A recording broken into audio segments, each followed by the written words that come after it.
Buma Stemra haalt geld op voor het gebruik van muziek en betaalt dat vervolgens door aan auteurs. Maar hoe werkt dat nou precies? En wat moet jij hiervoor doen?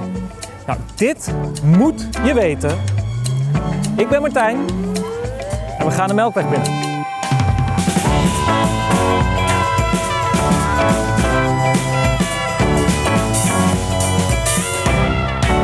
We gaan streamen. Streamen is niet meer weg te denken uit de dagelijkse praktijk. Het online muziekgebruik, daar willen we van alles over weten. Dus daarom ga ik praten met auteur Brit en Jurjen van Buma Stemra over die hele streamingwereld. Want ja, wat moet ik begrijpen, leren, snappen over online auteursrecht en Buma Stemra? YouTube, TikTok, Snapchat, Netflix. Het aantal platforms waar jouw muziek op gebruikt wordt is keihard gegroeid de afgelopen jaren. En dat gaat nog wel even door. Buma Stemra verwerkt jaarlijks miljarden streams en betaalt jou uit voor jouw gestreamde muziek. Maar hoe werkt dat nou precies? Dat zijn interessante businessmodellen die partijen hanteren. En het is Buma's taak om daar een goede deal mee te sluiten. Om een eerlijke vergoeding te collecteren. Hoe worden de inkomsten verdeeld op Spotify? Wie krijgt wat en hoeveel blijft er voor jou over? Ja, dat hangt af van hoe vaak je gestreamd bent natuurlijk. De modellen werken op een pro-rata basis. Dat wil zeggen dat we ontvangen geld en we verdelen dat aan de hand van de hoeveelheid streams die het liedje heeft behaald. Dus heb je 10% van alle streams, krijg je 10% van de taart. Wat is die waarde dan? Kan je daar iets over zeggen? Van hoeveel cent per... Ja, dat is ontzettend lastig. Daar is geen antwoord op.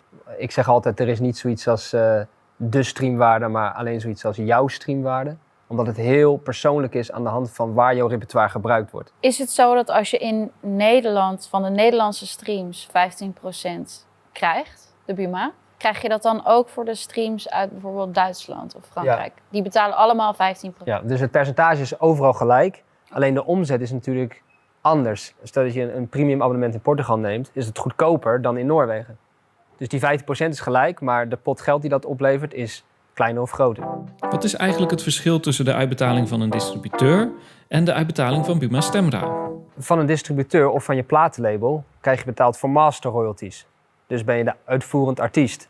Maar heb je het liedje geschreven, dan krijg je via ons geld. Dus heb je beide rollen, heb je het en zelf geschreven en uitgevoerd, dan krijg je 2 keer geld. Maar heb je 1 van die beide rollen, dan krijg je dus maar 1 keer geld. Die 2 rollen die je noemt, dan heb je dus het masterrecht. Dat moet ik dus bij mijn distributeur doen. Ja. Maar ik hoef dus bij Buma Stemra mij alleen maar in te schrijven en dan automatisch krijg ik de geld. Of moet ik er nog iets voor? Weet je, moet jij een administratie bijhouden van nou, zoveel streams heb ik hier en zo. Moet ik daar iets voor doen? Of... Ik moet wel mijn liedjes aanmelden. Ja, dat is heel belangrijk. Want als je liedje niet aanmeldt, krijg je geen geld. Ook het liefst, hoe sneller je liedje aanmeldt, hoe sneller je geld krijgt. Want elke maand moet ik aan Spotify bewijzen dat jouw liedje onderdeel is van het Buma Stemra repertoire. Dus Spotify geeft niet een zak geld. Spotify geeft pas geld als wij kunnen bewijzen dat we een aandeel in die streams ook echt vertegenwoordigen. En dan wordt het op Spotify afgespeeld door mensen of het komt onder een serie op Netflix en dan word ik voor betaald. Maar als het dan op Instagram wordt gebruikt of TikTok, moet ik dat dan zien als promotie? Of word ik daar ook voor betaald? Word je ook gewoon voor betaald. Dat werkt allemaal via hetzelfde concept. Dus ook van Instagram en Facebook krijg ik gewoon zo'n gebruiksrapportage waar staat titel en hoe vaak het gestreamd is. En ja, dan krijg je daar gewoon geld voor. Waarom levert het ene liedje bijna niks op en het andere ineens wel? Waar hangt dat vanaf? Ja, dat heeft alles te maken met hoeveel omzet de DSP in die maand of dat kwartaal heeft behaald. Verschilt dat heel erg? Fluctueert dat? Dat hangt een beetje van het platform af. Maar denk bijvoorbeeld even aan YouTube, die voor een groot gedeelte inkomsten haalt uit advertenties. Ja. Die zijn natuurlijk in de maanden november en december veel hoger dan in februari. Geven mensen dan meer geld uit? De adverteerders geven dan meer geld uit om advertenties voor video's te plaatsen. Okay. Dus als jij een nummer uitbrengt, kun je het beter in november uitbrengen dan in februari als het niet uitmaakt. Dan krijg je, omdat de meeste streams in de eerste fase zitten, meestal van het uitbrengen van een nummer, kun je dan meer aan bijvoorbeeld YouTube verdienen. Oh, wow. Bij Spotify zijn die inkomsten wat meer stabiel, omdat er natuurlijk niet ineens 10 miljoen mensen hun abonnement opzeggen. Elke maand in elk land varieert de omzet. En daarom varieert ook de streamwaarde, omdat die een afgeleide is van de omzet. En niet een vaste waarde. Het staat niet in het contract. Spotify betaalt per stream dit. Onlangs heeft Spotify de prijzen verhoogd. Nou, zijn meteen al je streams meer waard. Omdat wij een percentage van de omzet krijgen. En als dus niet veel mensen een abonnement opzeggen. Dus ze nemen gewoon de pijn van €1 meer betalen. Nou, dan groeit de omzet direct. Even concreet. Hoeveel geld wordt er achtergehouden door Buma Stemra? De basis is dat we niet een zak geld ontvangen en die gaan verdelen. En we moeten Spotify bewijzen dat we jouw liedje vertegenwoordigen. En dan zeggen ze, oké, dan krijg je daar een stukje geld voor. En dat stukje geld betalen wij gewoon, minus de administratiekosten. En daar kan je geen Ferrari van kopen. Betalen we dat direct door aan de componist. Dus daar zit niks tussen. Dat is niet een box. Dus daar blijft niks liggen? Dat is heel plat, nee, er blijft niks liggen. Okay. Want als er dus niet gematcht kan worden, dan kunnen we het ook niet aan Spotify bewijzen dat het van jou is. Dus dan krijgen we er ook geen geld voor. Nou, aan het eind van een bepaalde periode betaalt Spotify wel een stukje unclaimed royalties uit aan alle partijen die royalties geclaimd hebben. Dus wat zij nog over hebben? Ja, want er kan geen geld bij Spotify blijven liggen. Ja. Dus die betaalde dan uit aan, stel dat Buma Stemra 10% van het geld heeft geclaimd, dan krijgen wij ook 10% van die overgebleven pot.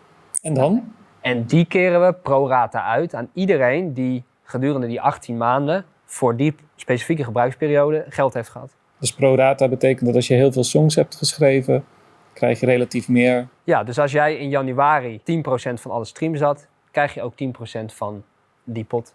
Okay, dus die gaat ook weer helemaal op.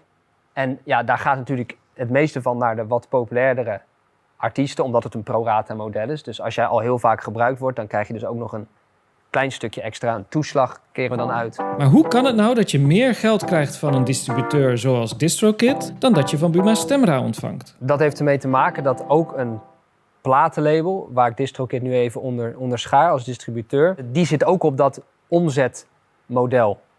Dus de omzet van Spotify, van al die abonnementsgelden, die wordt verdeeld tussen het platenlabel, Buma Stemra en auteursrechtenorganisaties, de overheid voor BTW en Spotify zelf. Dus er zijn 4 potjes geld. Dus de verdeling is ongeveer zo. Pakweg een derde blijft bij de streamingdienst, bijvoorbeeld Spotify. Een gedeelte gaat naar de overheid in de vorm van BTW. Grofweg de helft gaat naar een distributeur of label, zoals DistroKid. Het overgebleven gedeelte gaat naar auteursrechtenorganisaties zoals Buma Stemra. Dus zij krijgen gewoon veel meer? Zij krijgen meer. Zij krijgen een groter percentage van die cake. En daarmee is een stream voor masterrecht meer waard dan een stream voor auteursrecht. Ja, dit was jouw mini-masterclass over streaming. Deze wereld laat zich natuurlijk niet zo makkelijk uitleggen. Daarom heeft Buma Stemra er een hele pagina aan gewijd op hun website. From Play to Pay. Wil je meer weten?